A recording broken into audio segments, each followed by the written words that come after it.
What's going on, guys? Welcome back to the Real Bodybuilding Podcast. And this is just my commentary on yesterday's big show where Nick Walker took the victory. And we had a pretty awesome top six. It was a great show. Anybody who says bodybuilding is not exciting is really not involved, or they're stuck in the past somehow. I think bodybuilding is entered a new era, and the guys are doing an amazing job of keeping everybody interested. And I think part of that has to do with their YouTube channels. They're keeping everybody involved in their YouTube channels. On my end, I appreciate you guys watching the live commentary with myself, Roman, Ben. Paul joined us at night to get their insights as well. I think we received some good feedback. You guys were happy with our commentary. So I was happy to be able to do that for you guys. But more importantly, let's do a wrap up of yesterday's show and go through the competitors one by one. I'm going to share my screen with you guys and we will go through them. So in sixth, we had Sergio Oliva Jr. Sergio, the story of Sergio is pretty simple to me. I think Sergio had about a year and a half off. I think the last show he did was the Arnold. Sergio looked like he could have been a little sharper. I have seen him better in the past. He did bring it at night. He came back a little bit more full, and he seemed to be getting better the more and more he posed.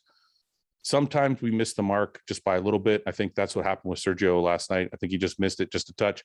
He does look like he's put on some added muscle, but maybe not enough to really fill out that frame. Sergio's got a really big frame. Clavicles are wide, shoulder to shoulder.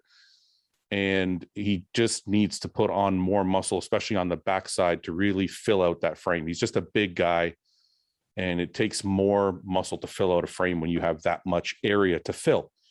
So that's, I think, the story of Sergio last night. I think conditioning wise, he maybe missed the mark a little bit, and that hurt him as well. I think if he had been in 100% condition, he may have moved up.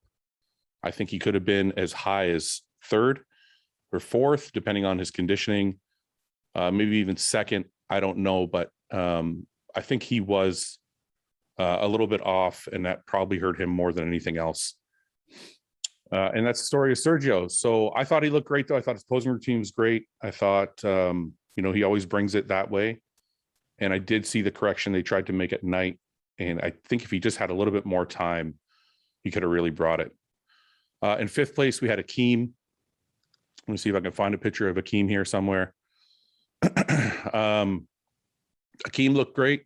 I think the same story as always with Akeem. Tons of muscle, great shape, full. Conditioning was pretty good. I didn't think his conditioning was off at all. I think he was a little better at the Olympia last year, but the main knock on Akeem is always going to be his back. I think his back holds him back from kind of getting into those top spots. But yeah, I don't think he was off at all. I think he could be a couple percent better at the Olympia.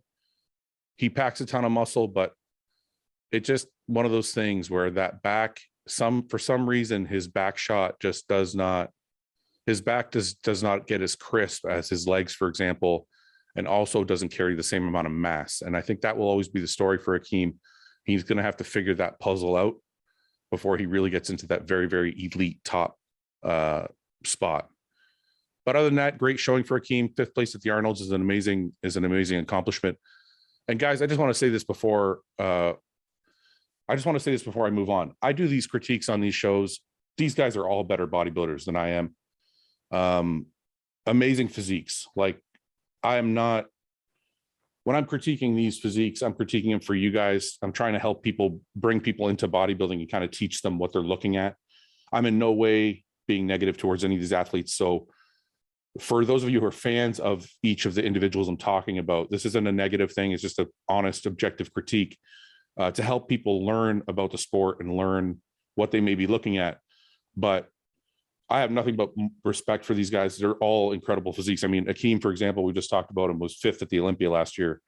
I didn't even crack the top 10. So these guys are all incredible athletes. We're just going to go through these because we have to, because this is how the sport becomes better, is by, teaching everybody about what they're watching. So going back, fourth place, we had Justin Rodriguez, I believe. Yes. Justin Rodriguez, to me, the story was he looked full as a house. He was very impressive. I think he didn't get enough respect from myself. Also, I will admit he did not get enough respect before the show.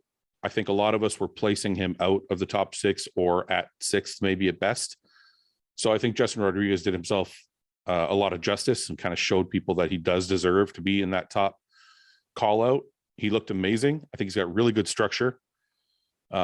He's got wide shoulders, carries tons of mass, very round, and he's aesthetically pleasing, especially in that front double bicep. But if we're going to parse out why he maybe was 4th and not 3rd, 2nd, or 1st. And the knocks on Justin to me are to fill out his physique. This is what I see the most, probably. There's 2 things that I see that are probably the most glaring is to fill out Justin's physique. It seems like they have to push the food a little bit harder. And when they push the food a little bit harder, his stomach doesn't get distended, but it just gets a little bit thicker than it should be. I've seen it a little bit thicker. I've seen it a little bit smaller. I think in Indy, it was a little bit smaller this year. I think it was a little bit thicker yesterday. And then that combination, the thing is this, Justin has great legs. They're actually big legs and he has a good sweep on them. The problem is he's got such wide shoulders. Like if you look in this bottom middle pose here, this front lat spread, when you see shoulder to shoulder, how wide he really is, it takes away from his legs a little bit because it makes him look like the legs aren't big enough, even though they are.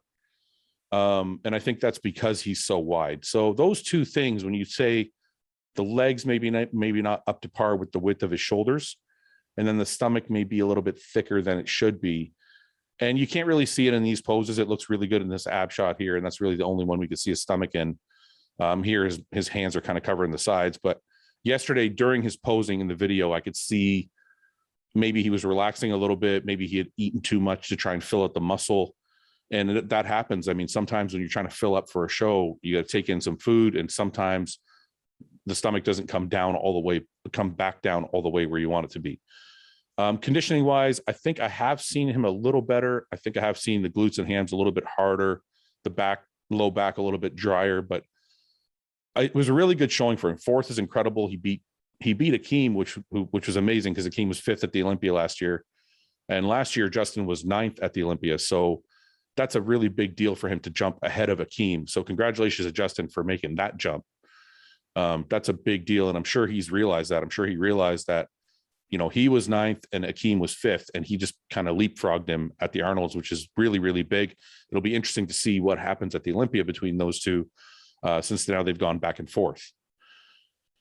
Moving into 3rd, we had Steve Kuklow, which was a crowd favorite to a lot of people.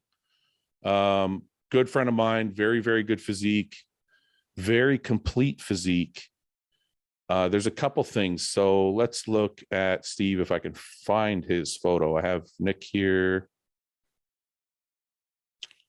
There's some shots of Steve there. So let's just take this one for now. That's a little bit further away. Let's see if we can find something better of Steve. Okay, well, we'll take this front double. So Steve, to me, is very complete.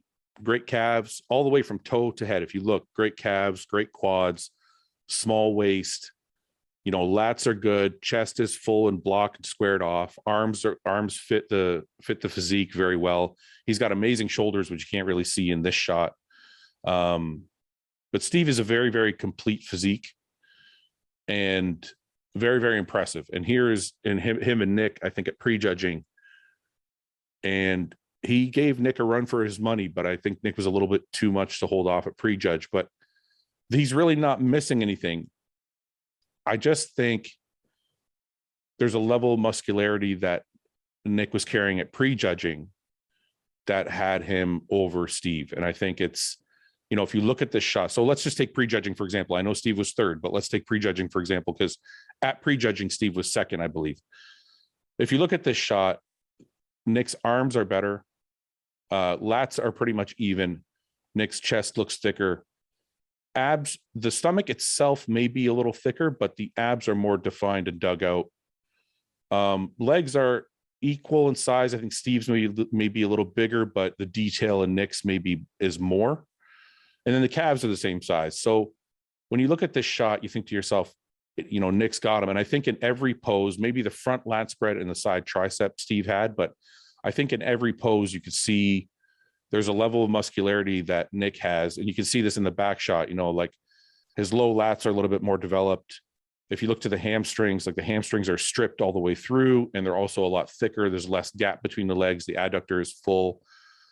And again, like the arms, the shoulders are pretty much even. Steve's shoulders are maybe a little bit bigger. But overall, this back shot, is Nick's. And I think this is where the same thing in the back lat spread, Steve's back may be a little bit wider, but the detail in Nick's is showing more. And then you take the lower body into account, and, Nick has this shot as well. And I think these are the things through prejudging where Nick was kind of knocking out straight firsts. He just has a level of muscularity that's really hard to beat. And he also brings the condition to match. And you can see it again in this side shot. Nick's shoulders look a little better here. Nick's arms are a little better here. Chest, I think Steve's probably got a bigger chest, but when you go to the lower body, you see the difference in the thickness and the conditioning that Nick is carrying, and it's hard to match up. And this is the one shot I thought Steve had, but even in this shot, you can see the difference in the conditioning in the legs, especially. But yeah, so Steve looked very, very good, very complete. And it's hard to discount how great he is because he doesn't really have anything that's missing. Everything is there. I think the biggest knock on Steve may be the back. If his back could be a little bit better to match the size of his frame. It's almost like a Sergio thing again, where you have a guy with a really, really wide frame, really big frame, and the back maybe is just not full enough to match the frame. I think that could have made a little bit of difference in the back shots. If you look at this, if he could have maybe won these back shots, he would have had the side tricep and the front lat spread. It could have been a little bit different. But yeah, so I believe that's the story with Steve. He just needs a little bit more. And then at night when he came back, I think the other problem was at night when he came back for the finals, I feel like they tried to fill him out more. This is from prejudging again, I believe, but at night when he came back, I believe they tried to fill him out more. And I think he came back actually a little bit smoother than he was in the morning. And it almost looked like Ian came back a little bit drier. And that's what helped Ian pull ahead. So I think Steve slipped a little bit from morning to night, conditioning wise. And that might have been the issue as to why Ian took second place. So moving on to second, we have Ian, and Ian's had an incredible year. Ian won Tampa earlier this year. He won Texas earlier this year, and now he's on to the Arnolds. I actually had Ian winning the show. I made a case for Nick as well, but my final pick, I think, was Ian after Bonac was out. Incredible. Came in hard as nails, dry, keeps bringing the same great package over and over again. He's not kind of missing a beat, doesn't get tired, doesn't seem, his body's not slowing down. I believe he's going to carry this right into the Olympia and probably get a little better. In my opinion, when I looked at Ian, I felt like he could have been a little bit more full. I almost feel like, and I could be wrong, but I feel like they sacrificed just like 1 or 2% of fullness for a little bit more dryness, because he does look, this is the driest I've ever seen him. The least amount of body fat, the least amount of water on his physique, just very, very crisp, dry looking skin over the muscle.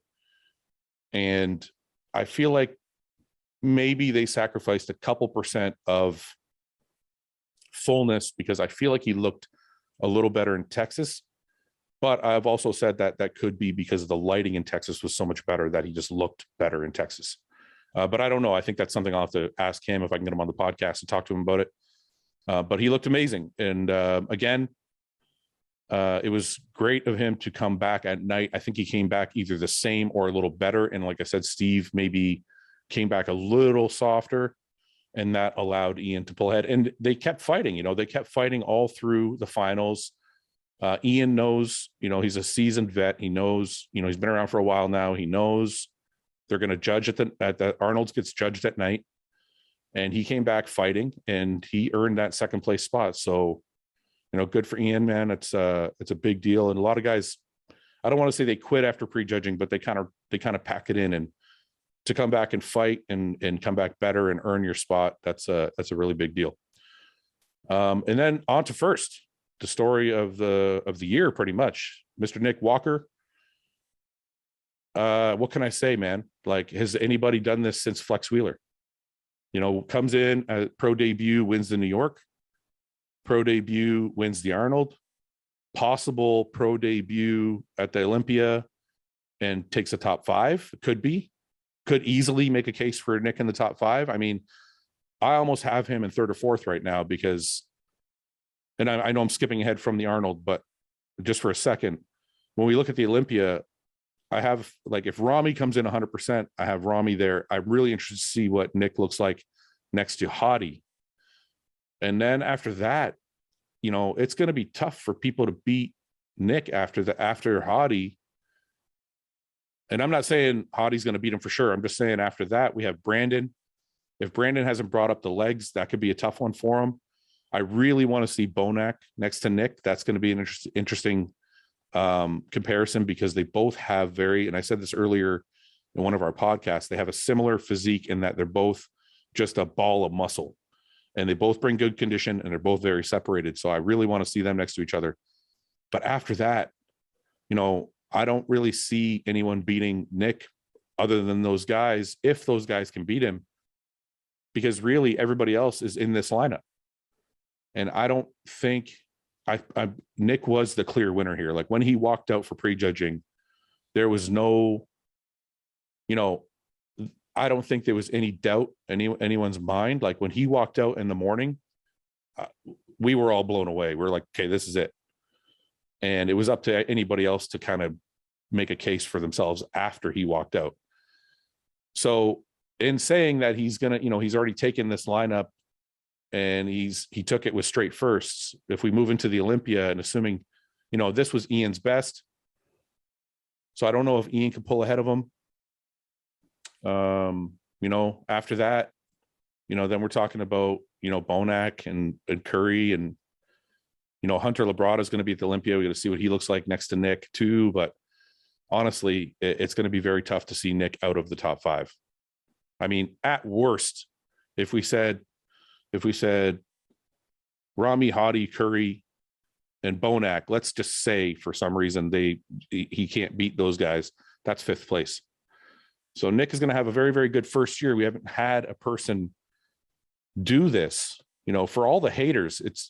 And I do say haters because there's some people have some serious feelings about Nick, and I'm not sure why, because he's a very nice person. He doesn't really talk badly about anybody. He just wants to do his own thing, and he's very confident and believes in himself. So I'm not sure why anybody's hating on him. You know, I have no problem with someone saying, oh, I don't like his physique, or I don't think he should place here or there, but he really doesn't do anything for people to be so mad. But I think people should be happy. You know, if you're a bodybuilding fan, you should be happy that we have somebody like this that's coming into the sport and kind of wowing everybody with this first year that, like I said, we haven't seen since the Flex Wheeler. Like, that was 1993, I believe. So we're talking like almost 30 years later, we're getting a bodybuilder now that is just walking through the competition. And if we're going to break down his physique a little bit, so just so we can be completely honest, like we were with everybody else. Okay, so when we look at these poses here, and I'm just going to, the side tricep is probably the only one he needs to work on. I've actually said this to Nick. His back shoulder that you can't see here, if he twists it a little bit, it will make him look wider. And I think that's the only reason Steve may have beat him in that shot. But that's the only pose. And then the front and back lat spreads, which aren't shown here, he looked like he was having a little bit of trouble pulling his back all the way out, which could just be a massage issue, or needs a release of some sort. One of his muscles might be stuck. So that could be part of the issue there. But if we're breaking down his physique, I honestly, you know, from head to toe, let's go from head to toe, right? Calves, great. Okay, I know some people don't like the veins, but, you know, that's an aesthetic thing. Like, that's not, you don't get judged on that. No judges sit there and go, well, he's got a lot of veins in his calves, are going to mark him down. So we're not really going to look at that, because that's not something you're judged on. So calves are great. Quads are great. Midsection, and I've said this in the live commentary, has become a weapon for him, which is crazy, because most people with a thicker waist hide from it.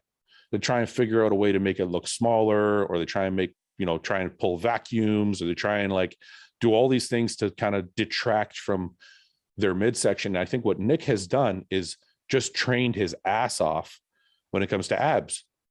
And his midsection has become almost a strong point, because when you see him next to other guys, like for example, there's a shot here, I believe, I don't know if it's him and yeah, I don't think you can see it here, but I'll give you an example here. Watch. So when you see Steve's front double bicep here, he's pulling in his stomach and his abs his waist looks good. Obviously it's lean, but his abs look washed out. They're not blocky or anything because he's pulling in his stomach. So he's not flexing his abs. But what Nick has learned is he's going to show them. So his front double actually looks better because he's showing all the detail in his stomach. He's actually just crunching down on his abs, which he's worked his ass off all year on, most likely, to build this kind of muscularity in his stomach. And when he's built this kind of muscularity in his stomach, it actually took away from the thickness of his waist and actually draws your eyes more to the abdomen than it does the obliques. So that is the only knock on Nick, is the thickness of his waist. But like I said, he's almost made it a strong point instead. And that's just a testament to him and his training, man. So then we get to the lats. The lats are really good. I mean, from the front, it could be a little bigger, but obviously from the back, they're great. You see them down here in the back lat spread, back double bicep. They sink all the way down to the hip. He doesn't have high lats or any sort. They kind of fit together perfectly. He's developed them nicely. They fit with the rest of the back. His back can always be better just because of how thick he is how thick his arms are and everything, but it does flow very nicely with his physique. It's not a lagging body part by any means. Chest is really good.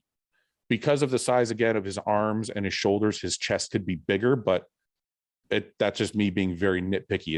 It fits very well into his physique. And then what are you going to say about his shoulders and arms? They're just ridiculous. I mean, the kid's got like 24-inch arms and his shoulders are sitting here like shelves.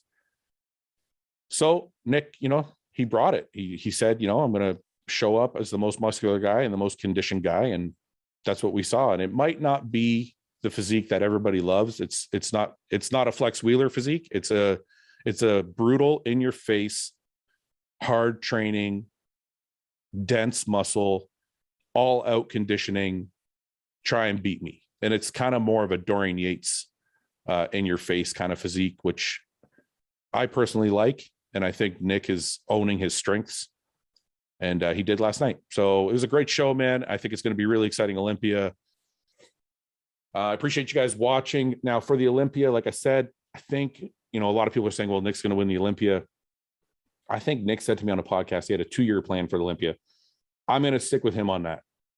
I think if he cracks the top 5 at the Olympia, which I believe he will, that will give him the year off. And then I think he's got the year anyway because he won the Arnold's yesterday, but I'm not sure how that works because I think it was for this year, but he might, because he's already qualified, it might give it to him for next year. But anyway, even if he doesn't, I think he's going to be in the top 5 at the Olympia. So that will qualify him for next year. And, he said he wants to take an entire offseason to put on muscle, which I don't know how much more muscle he wants to put on, but he's going to look like a freak. So he's going to take that entire year, and who knows what he can do in an entire year, because this year he's pretty much been dieting the whole time. He got ready for New York, then he had a small break, then he started getting ready for the Arnold. So he hasn't really had a long off season. So I'm curious to see what he's going to look like next year after this long break from one Olympia to the next. The only thing is we're going to miss him on stage because it's cool to see him compete. But he had a plan. 2 years, I want to be Mr. Olympia. And as it sits right now, man, I don't know. It's like I have a hard time doubting him.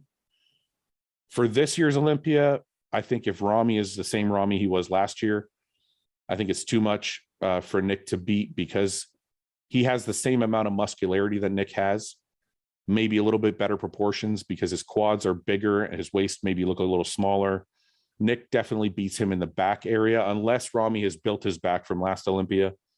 But I really believe if Ramy is in the same condition he is last year, Ramy would be too much to handle for all the guys. Hadi and Nick, I would like to see next to each other. Hadi is going to be nuts, but they have the same qualities. I just don't know how much bigger Hadi is, because they both have like that really shelved off shoulder. They both have really blocky abs that have a thicker waist, but they use the blocky detailed abs as to their advantage. They both have that. Both have good arms. I believe Nick's arms are better. Both have good backs. I'm not sure if Hottie's back is better. I haven't looked at photos in a little while. And legs, I'm not sure. It's going to be crazy. I really want to see those two guys next to each other. And then Brandon, you know, it's going to be tough, but I believe Nick will be in the top 5. Ian is going to be right there too. I mean, Hunter's going to be coming in. Who knows what he's going to look like this year. It's going to be a really, really interesting Olympia. So anyways, guys, that's the wrap up for the Arnold. Thank you guys for watching. Thanks guys for watching the commentary yesterday. I hope you guys picked up a few tips as to what to look for in future shows, man. Thanks for watching. Until next time, live hostile. Thanks for watching. Please subscribe, share with your friends, and like the video. And if you get a chance, check out the description for all the different links to all the different places you can find Hostile and myself. And lastly, check out hostile.com for our new line of supplements and all of our apparel and gear. Thanks again for watching.